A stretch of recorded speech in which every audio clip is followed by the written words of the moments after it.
Good evening and welcome to Nice Drop Report. You will realise that Matt and I are in the same location tonight. If you're watching on YouTube, Robbie's still in Sydney. Sorry, mate. How you going, Robbie? Over there, alone? I'm fine. I'm just on my own. I'm very, FOMO seeing you two in a room together. I'm just here by myself. I'm excited that Matt and I are in the room together. We actually aren't seen that often together in real life, are we? No, but it's been quite a bit though. We attended the more this year than usually. But... Yeah, we attended the All Whites game together, didn't we? So it's twice in a week. We did. We went to the All Whites game, and yeah, well, probably a good place to start off. The All Whites game was got the result we wanted, but we were in the stadium, Rob, 0-0 half time. It was a bit of a. I don't know. How did we all feel about that first half?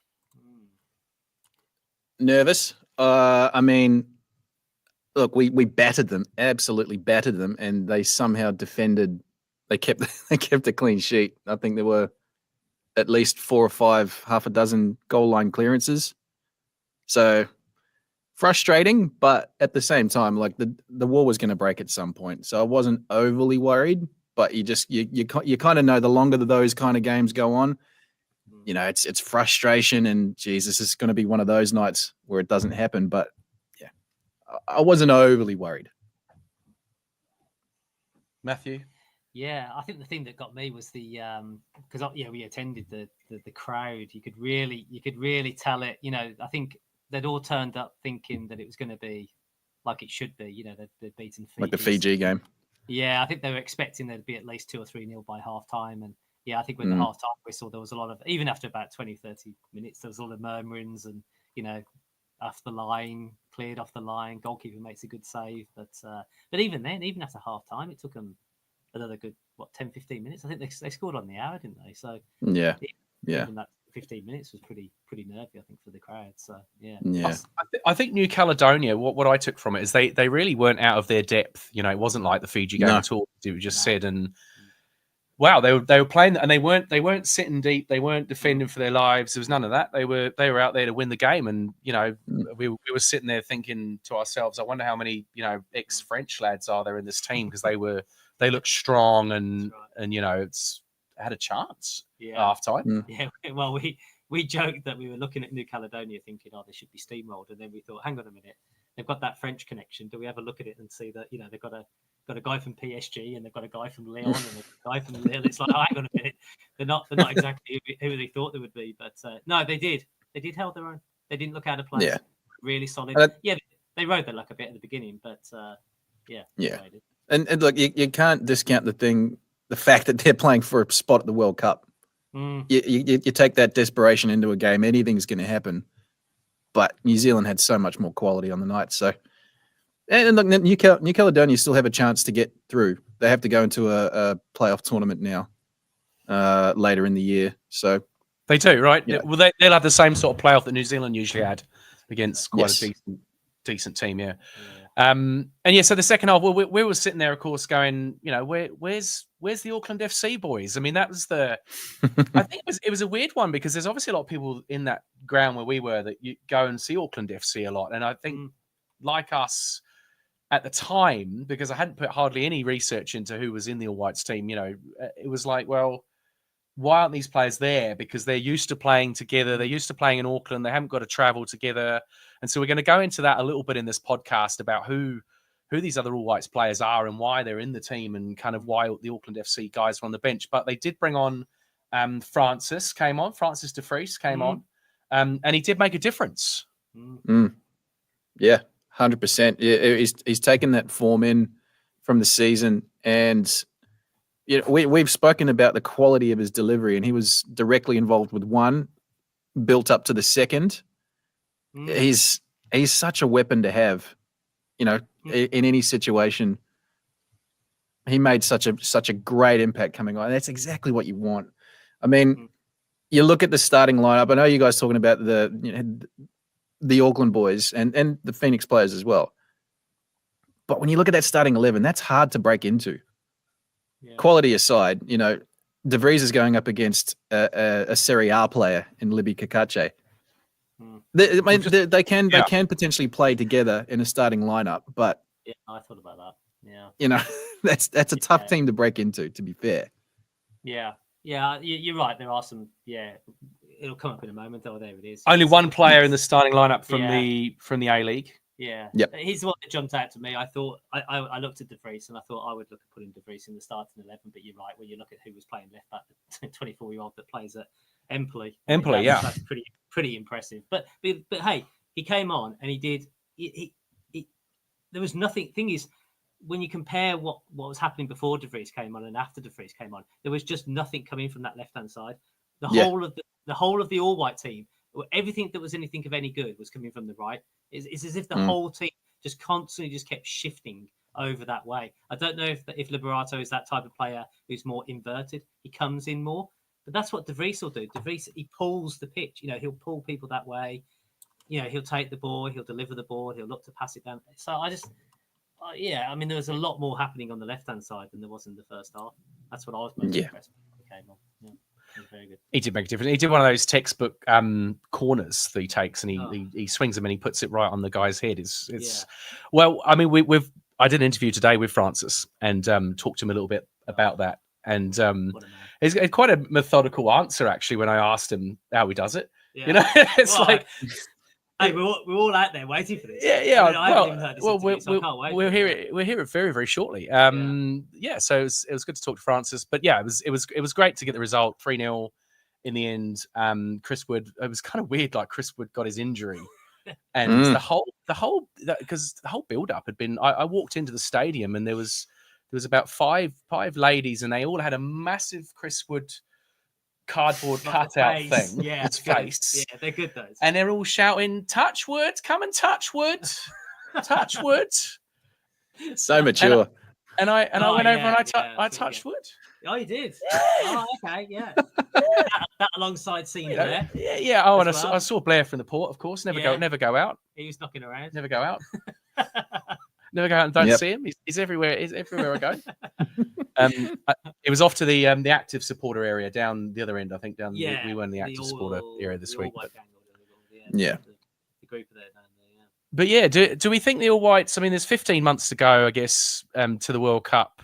Quite a different World Cup as well. There's going to be a lot of teams in this World Cup. I'm trying to figure out: do they have more groups, and then it'll be the old third placed teams sneak through, right? Yeah, I think that was it.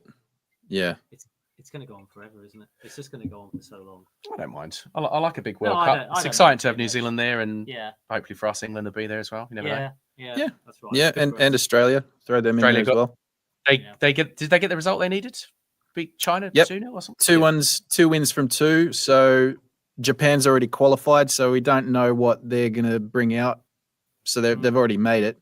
Saudi Arabia is the only kind of smoky in there, but if Australia beats Japan, they're safe. Even if it's just a draw against Japan, they're pretty much guaranteed second spot and they're in. So it'll be interesting.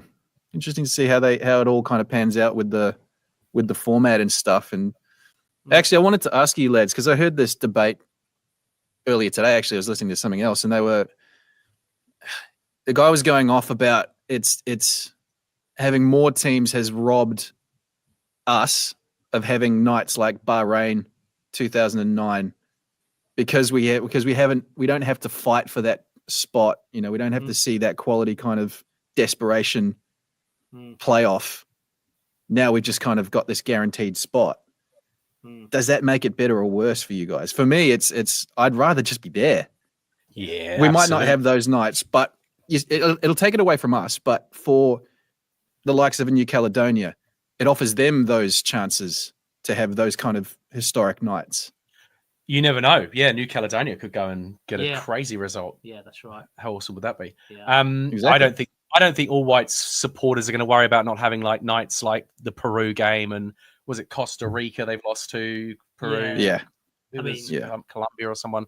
I mean, I think that I was actually speaking to somebody just a moment ago when I was going to pick up my daughter. I think he mentioned just the difference that the 2010 qualification made for the whole, for the money that you earn to qualify for the World Cup. I think I heard somewhere or read somewhere that the money that was earned or came their way from going into the 2010 World Cup is just about running out. They're just seeing the end of that.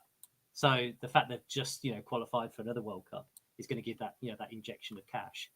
So I think New Zealand football was going to be stuck. You want to get to that next place, and I think them qualifying for the 2026 World Cup is going to it's going to let them go to that next step. It's going to be it's the grassroots kind of stuff. The money that's going to be seen there. So you get more players that are playing in Europe or whatever. It's going to benefit everybody in the. I agree. I'd rather just us, and it'll be a bigger windfall as well, I think, with this expanded World Cup and all that alleged Saudi money that's coming that FIFA's chasing. But I guess the crux of his argument was it just doesn't feel earned anymore. But we have that with because you don't go through that struggle. But We have that with the England football. It's funny you should admit. This actually crossed my mind when England were playing their second game. I think it was against Latvia. So they'd beaten Albania, and then Latvia was the second game. And I am just about old enough to remember how much of a struggle it used to be for England to make it to a World Cup. They didn't go to the '94 World Cup. Exactly. They didn't go to a Euros. It was always in the balance. Wasn't it? I mean, we had that. You think Italy as well? Recently, they haven't been a couple. They're in danger of missing out.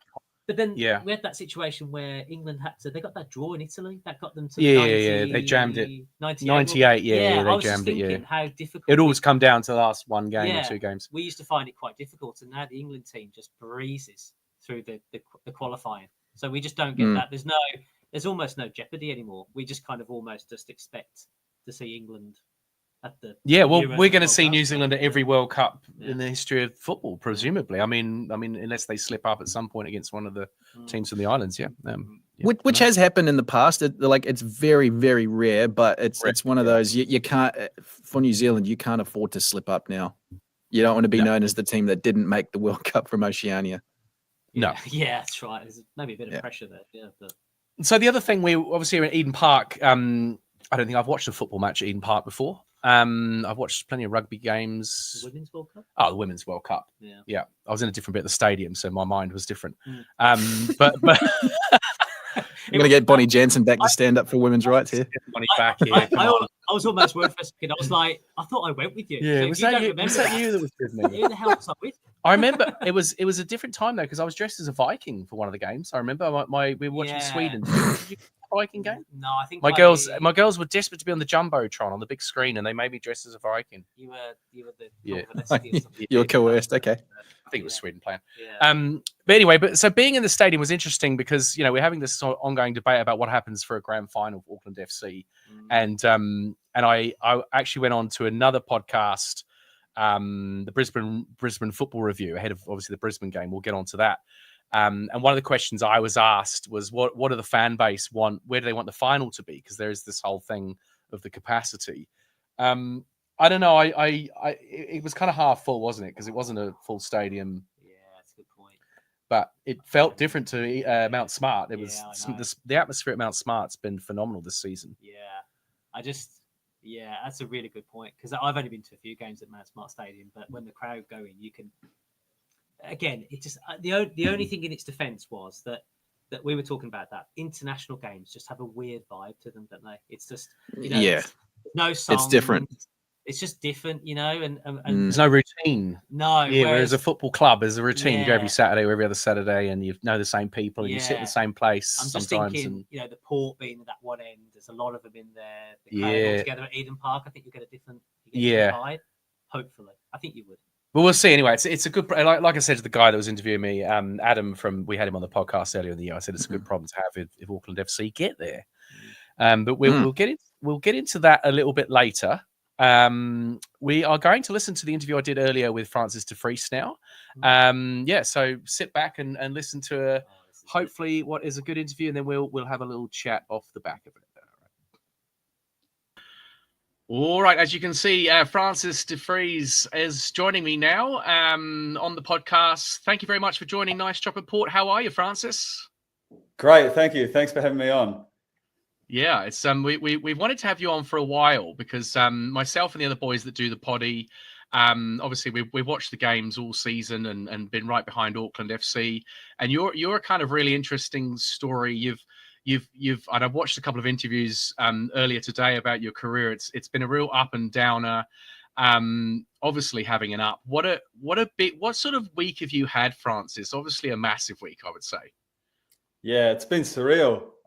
You've mentioned my story there, and working a long time in a lot of different places, not playing in front of a lot of people and having to be intrinsically motivated a lot of the time. It's pretty special to share those moments, that hard work with people when the occasion does come around. And Monday night was pretty special. I think it's the culmination of a lot of things that have happened over the last 9 months. And I guess we can get into that as well if we want to talk a little bit about Auckland FC's season so far.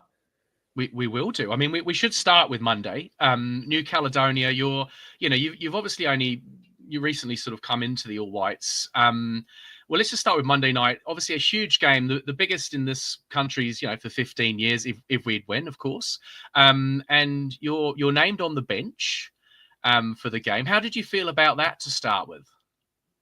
Good. I knew clearly what my role was within the All Whites. I know Libby is the number one left back, as he should be, with the level that he is performing at overseas.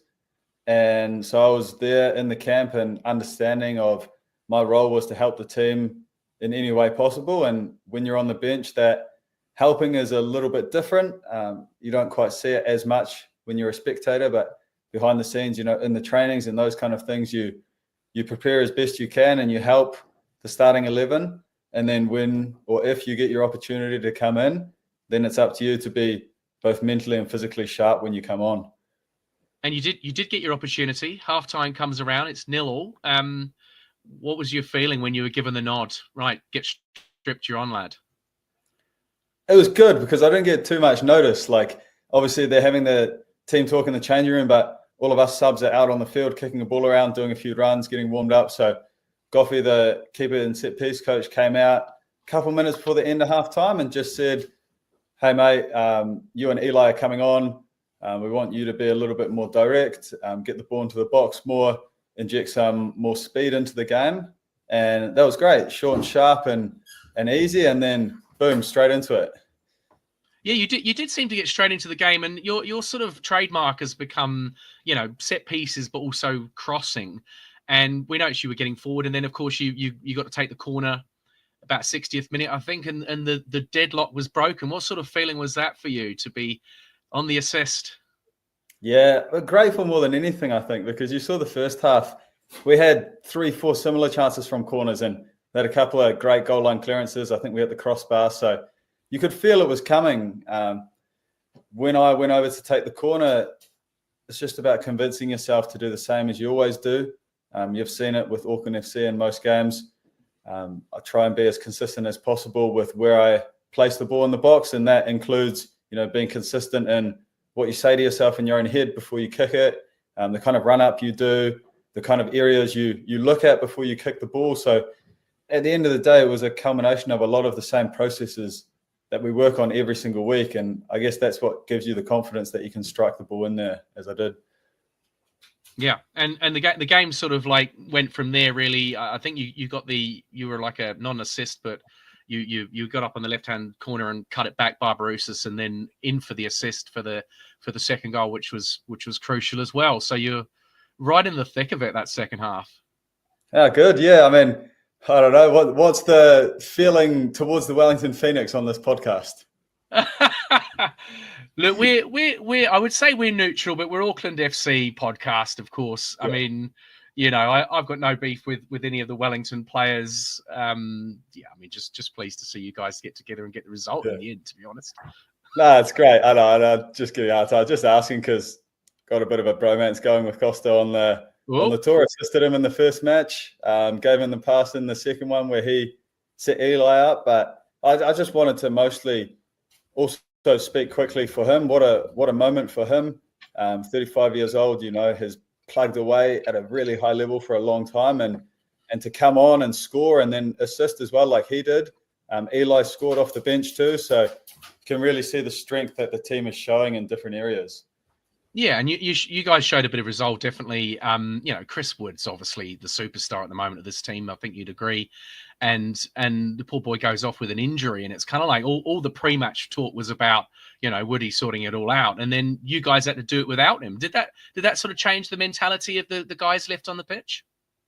I think a little bit. Of course, when one of your most important or the most important player gets injured in a game, then there's a lot of adapting that you have to do.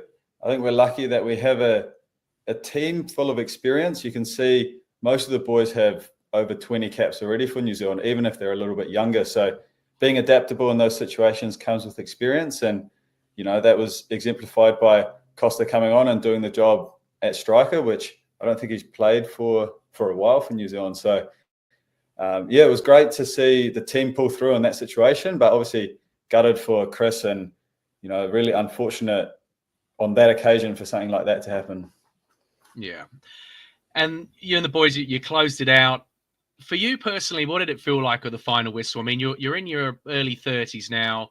We're going to get a little bit into your career. You've kind of come from nowhere. And here you are in a team that's just qualified for the Football World Cup. Mate, I'm only, 5 months into my 30s? Take it easy. It's early 30s, isn't it? Nah, it's all good. Yeah, mate, it's a surreal feeling, I guess we'll get into the motivation behind it a little bit later on when we talk about my journey. There's some things I'd like to touch on, but for the moment, it was so cool. I mean, once the game's finished, you can really look up and look into the stands and take in the emotion of people. And when you're playing, you don't often have license to do that because all your attention's wrapped up in what you're doing, following team tactics and obviously sometimes trying to catch your breath and then making the right decision on the ball and those kind of things. So once the game was done, to look around and to see the outpouring of joy on people's faces, that was special. That's great. And your family must be super proud. Yeah, they're stoked. Mum was there, so that was really cool. Gave her a big hug after the game. She gave me a chocolate milk, so she was like, go recover. I know you got another game coming up soon, so that was pretty cool. That's great. Yeah, you guys must be on cloud nine. All right. Well, let's talk a little bit about back to the start from you, Francis. I've schooled up on my homework on your career as much as I can, but why don't you tell me in your own words? Like you leave New Zealand very young, right? And you head off to Switzerland. Pick it up from there. What happens when you sort of start your big adventure into football?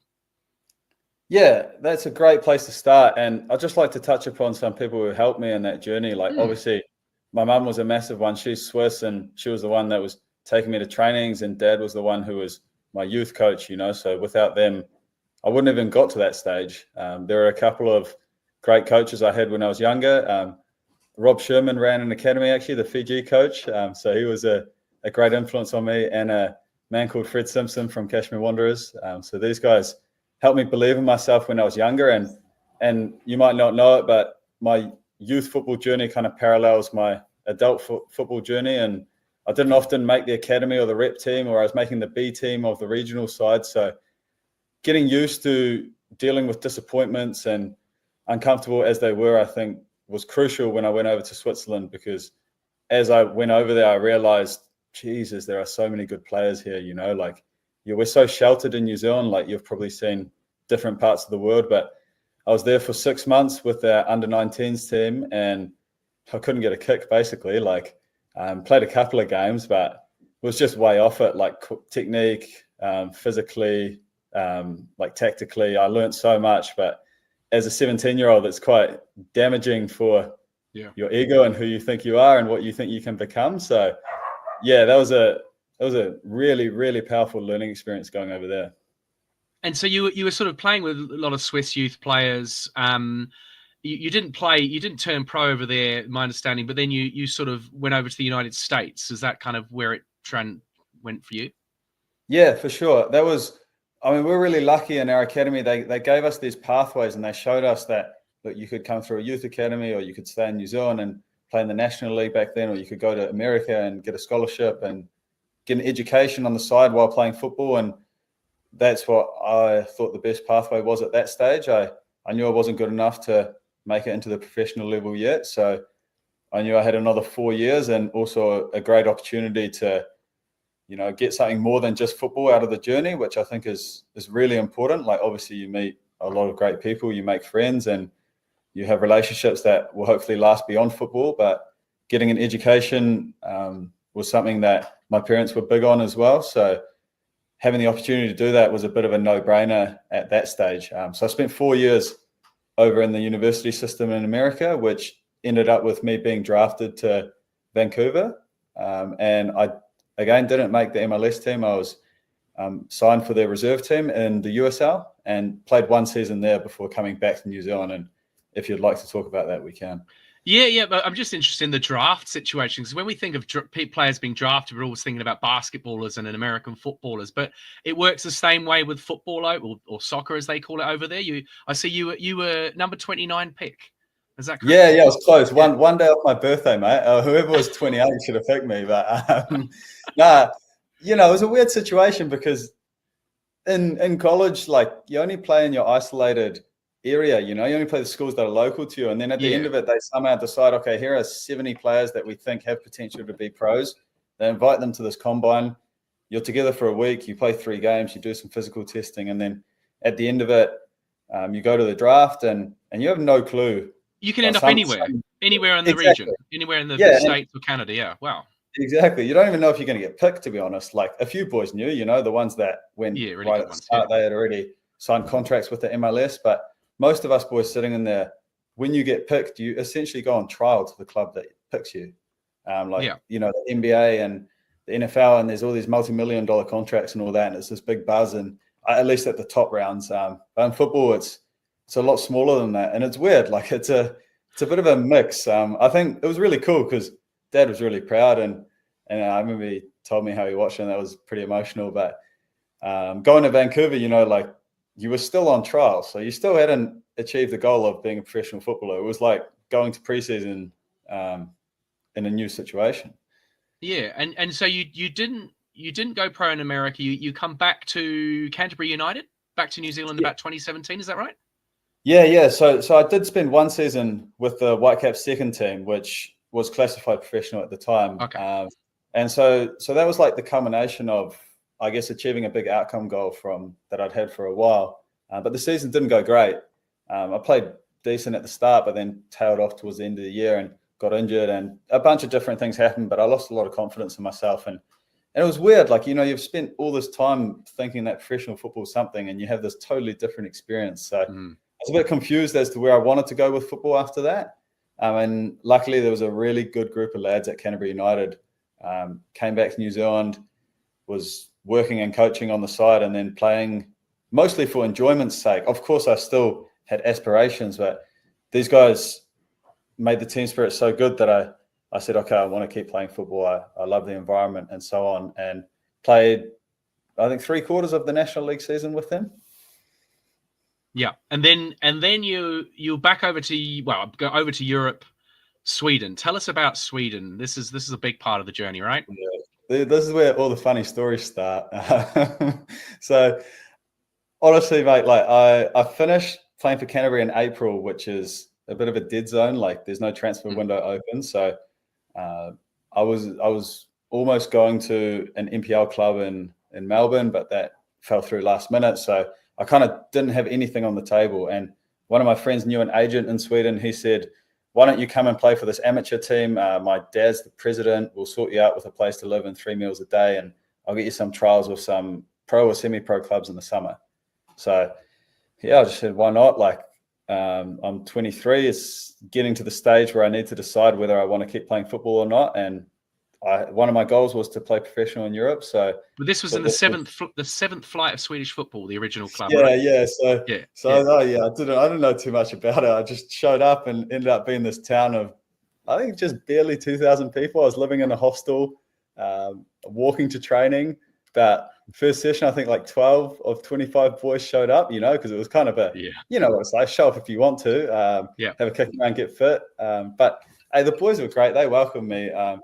There were some funny traditions and stuff. There was a swamp behind the training ground, so they threw me in that as a joke, but all in good nature, So it's just like, sometimes you shake your head and you think, how do I end up here, But, it was a mad experience. And eventually I had some trials in the summer. It was 3 months I was at this amateur club. So really just trying to convince myself every day, this is training camp. These are your goals. This is the actions you need to take each day to get towards that. So it was a lot of motivation from just myself, because obviously no one else there was really playing for those reasons. And then going through the trial process in Europe was interesting as well. Lots of humming and ahhing, and when a team eventually decided to sign me, the director of football was actually away on holiday, so they couldn't put the contract in front of me that day. And transfer window was closing, and it was just mental. So I just remember realizing that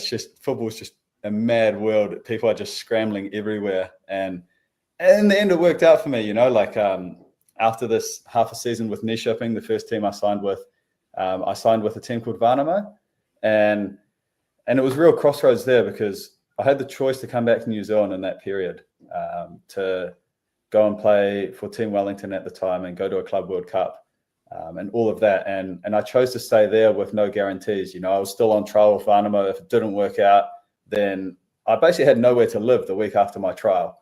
So it was, it was one of those situations. Yeah, it was. I'm sure it might have worked out, but at the end of the day, Värnamo liked what they saw. They signed me. I ended up with a really good coach. His name's Jonas Town, and he molded the team into something that was truly special. I mean, that's where the upward journey began. I was 25 at the time, I think, and then we started to go up the divisions in Sweden. So multiple promotions from the third to the top flight of Swedish football, right? In that little correct. Yeah, we started in the third league and came seventh, I think, in my first year, and then won it the year after, and then straight up to the second league. Tipped to come last, actually, but we won that as well. And then played in the highest level. So that was good. It was like a progression through the levels, so you could see everything. First season, maybe 150 fans at the stadium each game, no facilities, freezing all the time. I was working on the side too in a factory, so I was putting in a shift 7 till 1, and then biking to training after that, and then go home and it'd be dark and do the same thing the next day. So what was the work that you were doing? I was in a zinc factory, so they were a sponsor of the club. That's how I got the job. But basically shift work, hanging stuff up, putting them through big machines, packing them away, that kind of thing. Wow. It's like a Roy of the Rovers story, your one. Have you heard of Roy of the Rovers? No, I haven't. From nothing to it's basically your story. Yeah, it goes from nothing to to the World Cup, if you like, or to the grand final, kind of thing. So you're over there in Sweden, and things are looking good for you. I read that there was a sort of chance of moving on from this top flight Swedish clubs, few clubs interested, and then you have one of the troughs of your career, right, with the injury. Correct. I think it was just after qualifying where we lost to Costa Rica, so the last round of qualifiers. Right, the last round, yeah. Yeah, and I remember my body was really overloaded. We had those qualifiers while it was summer break in Sweden. And then I came straight back into training and games, and we used to train really, really hard over there. So I should have taken some time off looking back on it. But of course, you feel like you just need to keep pushing all the time. And it's one of the lessons I learned coming back here. But yeah, we were in a training game, 11v11. It was a double session, so it was in the afternoon. And so I moved wrong for a ball, and the guy hit me on the outside of my knee, and it just collapsed, and the ACL was gone. It was a bit of a weird one, because first when they tested it on the field, the physio, it had all locked up. So he said, "Oh, it looks all right. It's probably a strain. You just need to get a scan." And then 2 days later, I got the scan, and I still remember the doctor calling me. I was standing on my balcony, and the first thing he says is, "I'm so sorry, and you've torn your ACL. You're done for the year." And it's a weird process. It's a small period of time where you refuse to accept it. You say, "No, it's not real." It's and then obviously the ramifications sink in. I had 6 months left on my deal. I was in the process of probably leaving Värnamo, and if not in that transfer window, in the next one, with what you mentioned before. And so all of that the rug gets pulled out under you. You're damaged goods.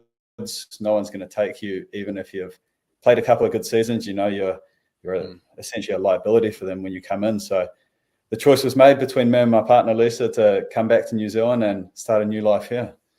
And it's just to pick up on what you said. It's there's a lot of pressure to keep carrying on as a footballer. You said, it's a very short career, isn't it? Really, like it's sort of like 10 to 15 years if you're lucky. You were at that stage where you were sort of on the up, and you're saying you might have rushed yourself back to training too quickly, right? Definitely, and definitely just always wanting more attitude. Like I always wanted the next thing, because I was finally tasting some of those external rewards that was like exciting. We're playing in big stadiums, and every week was a chance to play against top players, and I felt like I need to keep proving myself every week. So in some ways that attitude is helpful in sustaining you when you need to have that extra push to make the extra effort, to train more, to be better, to bounce back from mistakes. But in some ways it can be a really negative thing too. It can lead to you taking unnecessary risks or burning out in the way that I did. And so for you, the injury comes. You had a partner, and you decided to move back to New Zealand, right? But not obviously for the Auckland FC. There was a spell before that, right? Yeah, I mean, there was a really conscious choice of us that, this is not going to be good for my football career, but we have these other areas of our lives that we think are really important.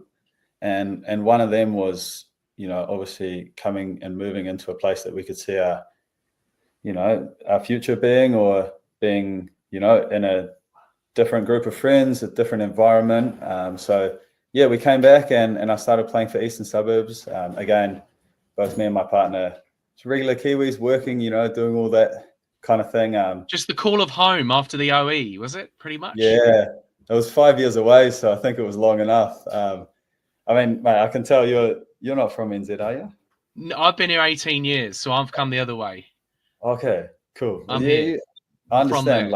Yeah, and you probably see it too. Like there's some things about New Zealand that are so beautiful that you can't really get anywhere else. So can't replicate. Yeah, that's what attracted us to come. It was a hard road because obviously you're coming back into amateur football. Lisa's from Sweden, so all the visa things, all the work things, car rent, all this stuff, like that. We're building a relationship together and doing all these things together with no help really from the outside. So it was great, in terms of putting everything in perspective and how hard a lot of people have it. And it definitely makes you grateful once you're gone through it together and you still have a really good So did bond. you just move back to here and just look for a game, or did you, because you ended up at Eastern Bays, right? Yeah. So I knew I was coming back to Eastern Suburbs because Eastern Suburbs, Simon Hilton, the chairman and director, was with the All Whites. So that was like kind of the connection there. And then, but yeah, once I got back, I was essentially looking for a job and all of that. So yeah, starting from scratch again.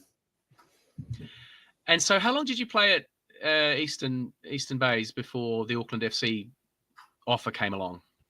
I was for a year and a half. So I joined right at the back end of preseason. I was just coming back from my ACL and then played a full season with the National League at the end of it, and then half of the season last year before I went to AFC. And the approach from Auckland FC, how did that come, and how quickly did you say yes? It came, I think, relatively early on. Like I don't know their timelines, so I can't really comment on that. But yeah, it was earlier. You're one of the first signings, I think they said. Yeah. So I mean, that was probably because I said yes straight away. Like obviously I wanted to play professional again, and this was the place that had the best opportunity for me at the time. I think it worked out perfectly for myself personally. I feel very lucky that Auckland FC was started, and that I know how difficult these things are to get off the ground. So also in this time of my career, it's given me, these beautiful memories that I wouldn't have had otherwise. Yeah, well, let's talk a bit about Auckland FC. I mean, it has been an amazing experience, I think, for I can tell from the players and the club and everyone involved in the club, but also football fans here in Auckland. I mean, I'm in that group of football fans who we didn't, I'm a Spurs fan back in England for my sins, and that will never change. But all of us have been like just waiting. Never change. And so the Auckland FC thing has been really nice because it's like a breath of fresh air for football. Everything's been positive so far. We've had a stellar summer in terms of weather. All the games seem to be hot and sunny, and the weekends have been amazing experiences for everybody involved. What's it been like on the inside for you to be part of this, Francis? I think as a player, you always have a little bit more of a limited view on things because you don't notice as much as you're noticing. When you're there, you focus on your role within the team. You have a schedule each week, so you know kind of what you're doing, and things go quickly, but I would say it's great. Like when we show up 9 o'clock most mornings, it's great to see all the boys, there's a great chemistry and connection within the locker room. So that's super enjoyable. I guess that's all you can really ask for in any work environment, that you enjoy the people you work with. And when I walk out on the field and look at the players that are there around me, or the training field and the whole squad, I look at them and I think, yeah, this is a good spot. And has that contributed to the success? Would you say that? I mean, I know you were mates with quite a few of the players before you even sort of started with the Auckland FC, right? Yeah, I was stoked in preseason because obviously I was there earlier, and then 1 week, Nando's coming back, Logan's coming back, So it felt like, yeah, another mate's coming. It was so good. But yeah, we, obviously, yeah. Sorry, I forgot the main part of it. The chemistry. Just really the chemistry of the players and the fact that you've had all these old mates have joined, and that's kind of it was brand new. It could have gone so badly wrong, but the gel was there, seemed to be there right from the off. Yeah, definitely. Like the boys in the team get along really well. I think there's a great range of personalities in the team, and I think almost all of the players have been through some significant hardships in their career. Obviously, we've spent 10, 15 minutes talking about mine, but you even look at the players that we got from overseas, Luis Vestade, Jake Brimmer, boys like this have been through some really tough times in their careers as well. So everyone understands the meaning of what we're doing and how hard we have to work to get there, and the buy-in's there, the connection's there, and that has led to good things. Yeah. Well, let's talk a little bit about your game. I mean, we pull these games apart on the podcast, Francis, just for your knowledge. We're just a bunch of old guys who like football, right? But one of the things that always comes up, and my podcast mate Matt, who's a co-host, he thinks you're his favorite player. He's an old man, but you're his favorite player, and it's all about your crossing, and that's become a real feature of the team. Your ability to dig out crosses. Obviously set pieces from corners and free kicks. You're very, very good at those as well. But the crossing in open play, has that always been a big feature of your game? Is that would you say that's your best bit? Yeah, it hasn't always been a feature of my game. I'll just premise it with, of course, the crossing looks nice. It's what's on the highlights. It's the same thing as when Kojima scores a great goal, or Max scores a header, or someone else, Logan, scores at the back post. You see those moments, but all the small things leading up to it need to stick as well. So obviously there's all the little processes have gone right. Midfielders have completed their passes, defenders have won the ball. So I'd say yes, like it is an important part of my game. Although I would say if you look at all the actions that I do on the field, I only do it a very small percentage of my actions. So it does, I understand it stands out because that's what comes in the highlights. But in terms of it being like the major part of my game, I would say it's not, because I'm doing other actions a lot more, keeping the ball, making tackles, covering space, all of these things. So when I do get to get up and cross the ball, it's a bit of a release. It's an enjoyable moment. And I really try and back myself and make it count every time I get there. Said like a true pro. Well, Matt's actually, and you'll like this, he's likened your crossing to David Beckham's. He said this to me at the All Whites the other night. That's extremely kind of him. Yeah, you have to say thank you to him. But I also have to say thank you to some of the coaches that helped me with that, because for a long time I played centre back, or I played left back, but I didn't go forward much. And it was, I hadn't really mentioned it, but when I was in Sweden, that's more the second, third season, I became more a full-time left back. And that's where coaches like Jonas and stuff really started to drag that out of me, to give me the physical capabilities to get up and down the line. So I got in those positions, to give me the confidence to back myself, to whip it in with speed. things like that. So it's a process of a long time of a lot of different things. Yeah. You seem to be able to to cross it with a man stood in front of you. You don't have to beat the man. That's what we've noticed. You're able to whip it. Like almost just. You don't have to get right past your defender to get your cross in, which is a great skill. Because I got no place, mate. Yeah. Well, I thought that might be it. Yeah. I mean, I don't know. Like, everyone has their own style. You see a lot of boys in our team are very good at beating a player one-on-one and then crossing it. I wouldn't say that's one of my strengths. So you have to find. No, we don't see you doing that much. Yeah. Yeah. So yeah, maybe angles of first touch. Knowing. What to do before you get the ball, things like that, trusting your ability to bend the ball with a lot of spin. These are just different traits that I've worked on over a long period of time that I'm glad I can bring to life and make you and the rest of the lads happy. Yeah. Do you spend a lot of time set piece practice, like outside of normal training, with corners, free kicks? Not really. We practice them once a week with the team. Yeah. But I did when I was, before, I think, I always tried to at least once a week for 15 to 30 minutes to work on those static deliveries. Nowadays, I haven't done it actually much this year. There's so much other stuff that we're working on that I'm struggling to find the time for it, to be honest. But I think also as you get a little bit older, you realize that you have the capability and it's just about executing it consistently. And doing that is almost more mentally than anything else, making sure you do the right process before you step up to the ball, keeping your thoughts in a calm headspace, being clear about what you're going to do. So I'd say really that's been the difference in terms of understanding the mental process to go through before doing that to keep it as consistent as possible. Nice. All right. And so, I mean, back to Auckland FC, we're in a fantastic position, of course. Had a run of draws. I think there's 6 games to go. 4 of those over in Australia. I mean, could any of you have imagined you would be in this position with 6 games to go right at the start? It's a good question. The intention was set at the very beginning of the season to show up and be a winning team. I think all the players are definitely players that have won things in the past or have experience of how to win things, exemplified by Hiroki. You don't need to look any further than that.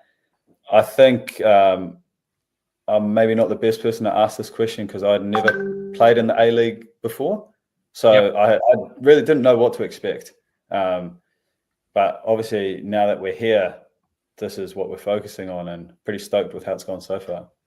Yeah, and I'm not going to ask for any predictions because you're a footballer, so you know what to say with the questions about whether you're going to win the A-League or not.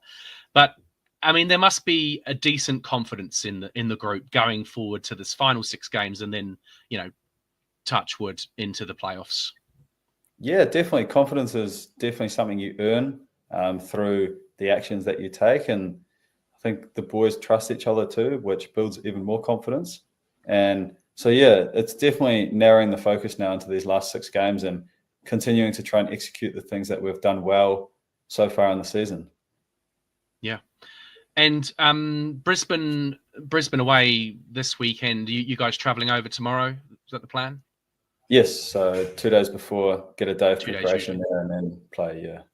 Nice. Well, good luck over there in Brisbane. And I just wanted to say thanks for coming on.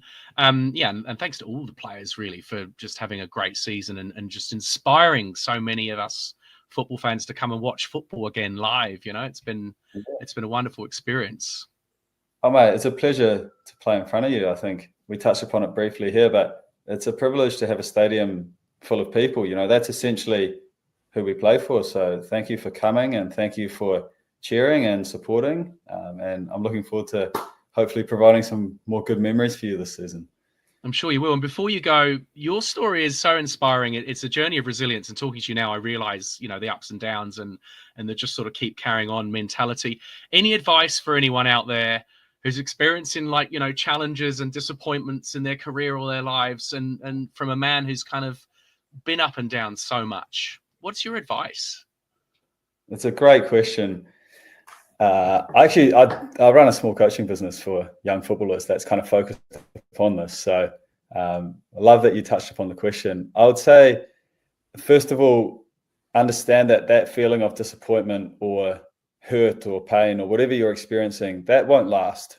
It's temporary. So, but what will last is if you choose to stop persevering, and that will last. So that's step number one, recognizing that whatever's uncomfortable at the moment will not last, but it will help you get stronger if you take the right actions towards that end goal. And often it's a resetting of your goals and your expectations, and it's maybe simplifying them to fit with what situation you have. So if you had this big goal and to make a team, for example, and you didn't make the team and you're all disappointed, or maybe it's refocusing on just your next game and the game after that and picking yourself up piece by piece, and then finding those little nuggets in there that do make you feel good, you know, shifting your perspective towards the things that you actually enjoy doing right now, because it can be very easy to get caught up in that, you know, I The didn't bigger make picture, it. yeah. Yeah, exactly. So be present with what's in front of you right now. Maybe even get away from the thing that you thought was, you know, like bringing you down. For example, when I was in Sweden, playing for this amateur team and quite hard on myself about where I was in my football career, that's where I really got into studying, and I enjoyed that. I enjoyed reading about psychology and learning more, and that was my thing. But I'm sure everybody else has something too. Maybe it's music or doing a different kind of hobby, and that can really bring joy into your life, where it can essentially lift you up again in a different way. Lovely. Yeah, it's not how you get knocked down, it's how you get up. That's what they say. Yeah, right? exactly. And you always can. It's many different ways to do it, but you can. I love it. All right. Thank you very much, Francis De Vries, for joining us on Nice to Report, and good luck for the rest of the season, mate. All good, mate. Pleasure. All right. Thank you. Welcome. All right. Some inspirational words there from Wow. Francis De Vries. Amazing. Free advice at the end there. I like that. What a man. A lot of people charge for that kind of advice, but it was awesome to see how he kind of lit up talking about that. Yeah. So you can kind of you see that that's very much a passion of his. So he's got a career in doing those kind of motivational, that coaching kind of scene. That's that was awesome. Well done, mate. Well done. Great get.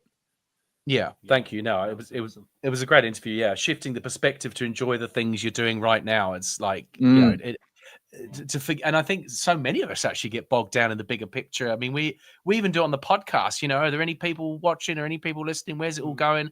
And it's like if you actually just enjoy what you're doing, then life's a dream, right? And Totally. good things will come. That's kind of what he's saying. Yeah. Totally. Like that's my approach with like commentary is something I really want to do as a career, and I don't see that as work because I love doing it, and I want to be able to do it full time, basically, not have to worry about producing. But you know, that's find what you're passionate about, follow it, and you know who knows what's going to happen in the future. And Franny's awesome. Like he's such an awesome character.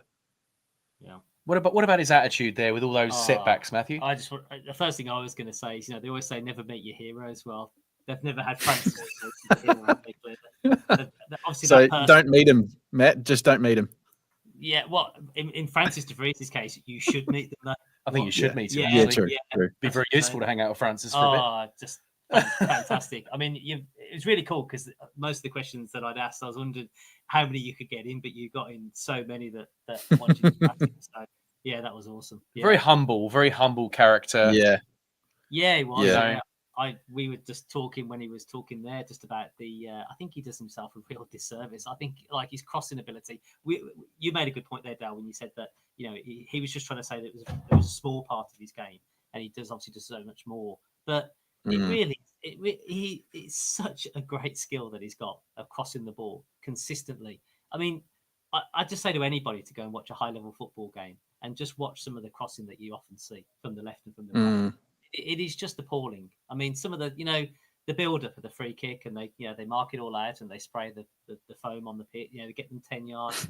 And just the amount of times it either hits the wall or it just gets blown over the back post. It gets blown over the byline. I mean, it almost happens so regularly now. People just go, oh, yeah, the guy was obviously trying to do something. I just think it's a skill. It's an art that's it's very much a forgotten art form. especially like the modern kind of football is, you play it wide and they cut back inside rather than going wide and crossing it in. But I've always thought if you can make something look easy, that's half the job done, really. And it's interesting to hear how much of a process it is for him, because when you watch him, it doesn't just happen. There's all these little things that kind of lead up to that, and whatever he uses to trigger that kind of process. But the fact that happens so quickly and he makes it look so natural, he makes it look so easy. Like to put it on a dime, when, like you say, Matt, most of the time it goes into the wall or it gets sprayed. But yeah, amazing. I'm just surprised he said that it wasn't something he always. It just looks like it's something that he always did. It just seems like it's only come in later in his career. Kind of, he was turned into a bit of a left back in Sweden in the later parts, and find that really, he got into the crossing. So hard to, also that he doesn't practice. I'm thinking he's out there every day practicing. It's amazing. We just do one session a week. Just that. I don't think he'd ever say it, but I just think he's just got a natural ability to be able to cross, whip a ball. I tell you what, if you could get some of the defenders that have had to defend some of those crosses this season, they would all say the same thing, that he puts and keepers. And keepers. He puts the ball exactly where you don't want it. It's consistent. It's consistent. Like you said, he consistently does the same thing says the same thing in his head every time. Always. He takes a corner, but it'll be the same as when he's crossing. He'll have the same process. He's so efficient. He's so efficient. Yeah, great. Fantastic. Some interesting bits from the story as well. The chocolate milk from his mum after qualifying for the World Cup's a good one. That's a good one. My daughter has that after her football session. Yeah. So I must be I'm doing something right. Yeah. Well, how is she on set piece delivery, Matt? Is she any good? If only she had a left foot like De Vries. Unfortunately, I think she's a right-footed, so she's not that fantastic left. But amazingly, she likes kicking and tackling people. Who would have thought? Redhead, there's a defender there. There's a young defender. Trouble on the pitch. Yeah, that's right. Interesting. Talking about the youth setup in Switzerland as well, about how good they were, the difference that he realized when he went over, because they're being there's a setup there that's getting them in really early training to play at a high level. They're playing to win. New Zealand youth football can be a little bit different from a very early age. It's sort of more of a participation thing. Where's my question coming? It's like, is this money we might get from the World Cup, might that be put into building up a youth setup here? I think it should. Yeah, I don't know about over in Australia. I try and reflect on the English model. They knew in the 2000s that the England players just weren't good enough to compete in European competition. I mean, you also probably know more. The amount of guys that used to go and play in Europe was so small, wasn't it? It was the best of the best. Like Gaza went over. In England, not many players played in Europe in those days. So good, where there is so many England players now that are going over to Europe, and I think that is because they have that technical ability, and it's because of the investment they made. I think it was just George's Park. So New Zealand has really got to look at something like that. I think they need to establish some kind of central location, a centre of excellence, for use of a better term or something, and that's where everybody goes and they learn. They might have to bring people in. They might have to bring in people from Europe or whatever, with the skills. But maybe come up with a brand. I think England were adamant that they still wanted to play a particular way, like an England way or an English way. That's maybe something New Zealand needs to do as well. What are we about? What do we do? What are we good at? We need to be. Well, also New Zealand can now say, what do we want to do in 3 World Cups time? And that's how you look. Because there's going to be more guarantees of the national team getting there. So that's right. There's going to be money. But it's really interesting to hear his experiences going over there, the difference in quality. You can that's right. Yeah, off the bat. I know what you think, Robbie. Yeah, I think it's easy. Yeah, agree. Look, football's always been such a big, had such large numbers participation-wise at the junior levels. That needs to translate somehow. I think it's how they kind of foster that. New Zealand's always going to be hamstrung by location, and I think with Europe, because it's more football-centric, but the fact that there's more countries clearly within Europe, there's going to be a higher concentration of those talented young footballers. So that competition is always going to be more difficult. Whereas with New Zealand, you're in the Oceania region, and that's already very well spaced out. So not having that kind of immediacy of, I guess, of equal caliber talent to play against, to train with, etc., when it's really only Australia. But that doesn't mean that they just have to be creative with how they do it. But they certainly need to invest in the future at youth levels for sure, 100%. I mean, look at, I could go back to England, though. England is absolutely football mad, of course it is, and it's where it started. But England players in the 2000s, the young kids that were coming through, just weren't good enough. When they were being promoted and they were coming through, they just weren't. They tried all these things where, you have to have a certain amount of English players at certain divisions and things like that. But there was pushback on that because they just weren't good enough. People just were like, I can get a better player from France. I can get a better player from Germany or from Switzerland. Whereas now the likes of Jude Bellingham goes over to Europe and smashes it. Your Bellinghams, your Park, your barely Fodens. played in England. Yeah, they're all Trent's gone to Madrid now, isn't he? Apparently. Yeah, on the verge, isn't it? But they're all products of the system. They've all been taught a particular way from the start. Yeah. Even old Harry Kane goes over there and just does not stop scoring goals. No, it doesn't matter where he plays. Yeah. Incredible. But there's talent in New Zealand. There's 100%, and I think that's why we're coming. Yeah, sorry, man. Like that's why we're coming into this really good period for New Zealand football. I think just because when you look at the teams that this current squad are from, Empoli, England, Sweden, Denmark. It's such a wide variety now. So I think we're going to see the green shoots from that are going to have a massive impact in the next sort of generation of New Zealand football. It's really, really exciting time ahead. Yeah, it's come good. Yeah, it feels like a perfect storm or whatever. But not in a bad way. Good. Everything's coming together. Yeah, well, football's on the up. We've qualified for the World Cup, and Auckland FC are still top of the A-League, 4 points clear. Still 4 clear. West game in hand over Western. Correct? They've got the bye this week. So, yes. It's all kind of coming I see. Right. And we've got Brisbane away, Brisbane Roar. Seems like a long time ago we talked about Brisbane Roar. First game of the season, wasn't it? Yeah, it was. And a lot's changed. A lot's changed. And like I said, I was invited onto the Brisbane Roar, the Brisbane Football Review podcast, and lots of interest in Auckland FC over in Australia. It seems, like they're just so, the pictures they're seeing on the TV of a full stadium with fans singing and shouting. It's I think it's really invigorated the A-League. When I talk to other Aussie football fans. So here we are again, Brisbane Roar. And I was asked for my prediction, and I think that we will actually get a win this weekend, because I think we've done three draws on the bounce. I think they'll be pumped up. Bit of a break. Yeah, I tend to agree. I think the break came at a good time for Auckland. I think the Auckland contingent coming back in will be clearly on a high. Probably didn't hurt necessarily that, the likes of AP, Nando, Tommy Smith didn't get all that much game time. Pretty fresh. So they'll be fresh. Yep. But they've been training in the national team environment, so they'll still be sharp. I think the break was good. Will be good for Auckland, and I said it last week. I just want to see them be dominant, be convincing. Whether that means 5 or 6 goals, I don't really care about that. I just want a commanding performance just to give that boost of confidence. What does that look like? What does that look like, Robbie? Is that possession, more? It's control. It's the game management. That's what has been lacking over the course of the last 3 draws. Yeah. The control of the game hasn't been there for large parts. There've been maybe 5-10 minutes here or there, but then it flips. The momentum goes the other way. I want Auckland to be able to control the game for long periods and then finish chances, basically. Whatever chances they create, finish. Yeah, I think Robbie's bang on. Yeah, I think that control has somehow slipped away a little bit.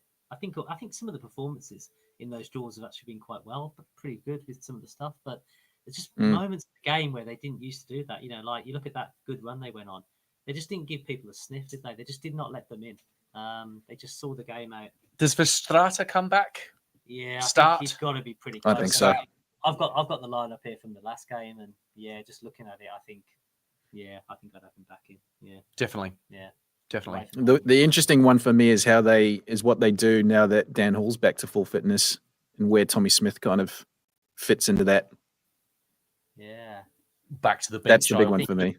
I think he's probably back. Would he be back on the bench as cover? I mean, I think Hall will be quite appreciative of that extra week or so he's had as well with the. He represents. It's Australian, isn't he? No, he's Fiji, isn't he? He's one of the islands. Plays for Australia though, doesn't he? No, he's not capped by Australia, so he's eligible for Fiji and Australia, but he hasn't been.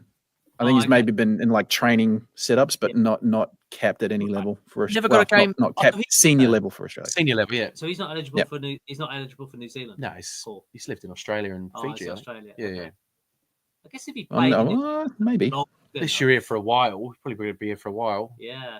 I've no idea. That's an interesting one. But yeah, Good I think question. he'll appreciate that because obviously he's just come back from a pretty decent injury, hasn't he? So, but yeah, I mean, I thought he looked pretty good after being out for so long. So yeah, I think him and him and Heineke. Yeah, I think Smith will have to drop to the bench. I think. Yeah, I'd say so. So Brisbane Roar, 6 games to go. I was right in that, and 4 of them over in Australia. So like we've said on, I think, the last couple of shows, got a fairly difficult run. Western Sydney at home the week after Brisbane, Sydney FC away, Victory away, and then Western away. Yeah, Western away in round 29, last game of the season. Oh, there's a Perth home game in there somewhere. Yes. Oh yeah, don't forget that one. Yeah. Stan Lira's can't forget that one, man. The Stan Lazaridis. The picture's in with Perth glory. Yeah. Gotta hassle them, Matthew. Hassle them. Let them know. I've got. We need Stan on. Hopefully, I've got someone in the inside. Yeah. I can't say who. I can't disclose who he is. His initials are RF. Yeah. He may be on the podcast right now. Yeah, he's doing some serious legwork for me. Yeah. And he brings results. That's what we want. I tell you what, we haven't done this week so far is Matt on the socials. We've got no. What's going on? Is it? Shall I just keep it easy? Just give us a brief summary. Well, what I've done is basically now I don't have to look at these socials. I've outsourced this role to Matthew. You've trusted me. I feel so much lighter. Yeah. Well, I can see why you've outsourced it because it's a dark world. Give us the highlights / lowlights. Lowlights. Yeah. Quick shout out to Steve. It was Steve Corica's birthday. Is it? It was. Almost the same as you on the 24th of March. Oh, another Aries. Another Aries. Yeah, dominant star sign. I don't know exactly how old he is. 40? 40? No, he's a scored in the first grand final of the A-League. You might be listening. 45. That's got to get me some brownie. He's 45. His early 40s. What else was there really? Yeah, a quick one. Someone managed to sell a Saki Hiroki authentic jersey card, like a baseball card. A baseball card that you can collect. Ooh. So someone like a rookie card. Yeah, so someone had purchased that from Japan. I think the 2015-16 Japanese national card. If the person is listening to this, I'd love to know how much that went for. What did he buy it for? Yeah, no, he was selling it. He was selling it. So I don't know how much he sold it for. I don't know, maybe a guess there. How much a Sakai Hiroki? I feel like we're going quite international with the guy on last week, the flags, scarves in China. There's a lot. I think there's a lot of avenues. It's cold in China at the moment, probably. Yeah, there's a lot of things. Yeah, but the big one, I think, and I'll throw it out there. Now, you've obviously been a bit of a heads up, but yeah, if you could add one all-white player to the AFC team, who would it be? That got, I would probably say, the good vast majority of comments this week. That was a great question. Yeah. Whoever put that out there on the AFC Facebook page, shout out because that's a good question. One all whites players. It'd be Chris Wood, wouldn't it? Oh no! And this is why the guy I can't have Chris Wood. This was like Wood aside. Wood aside. Oh, Wood aside. Yeah. I've thought about it. I love the young lad that's coming through Forest playing for Reading.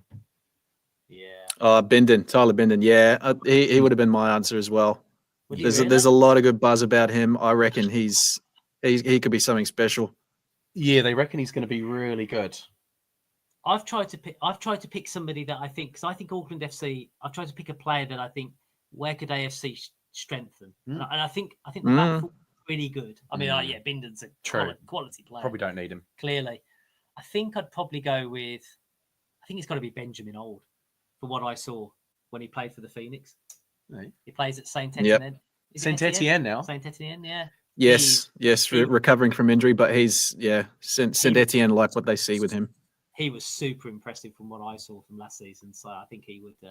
I think he'd easily slot in there. I don't think he's a forward. He's more like a kind of a hustle winger, attacking mid. Yeah, kind of. Just kind of bustles his way straight through. Really, doesn't really think about it. Just goes straight through, doesn't he? So he's a very good player.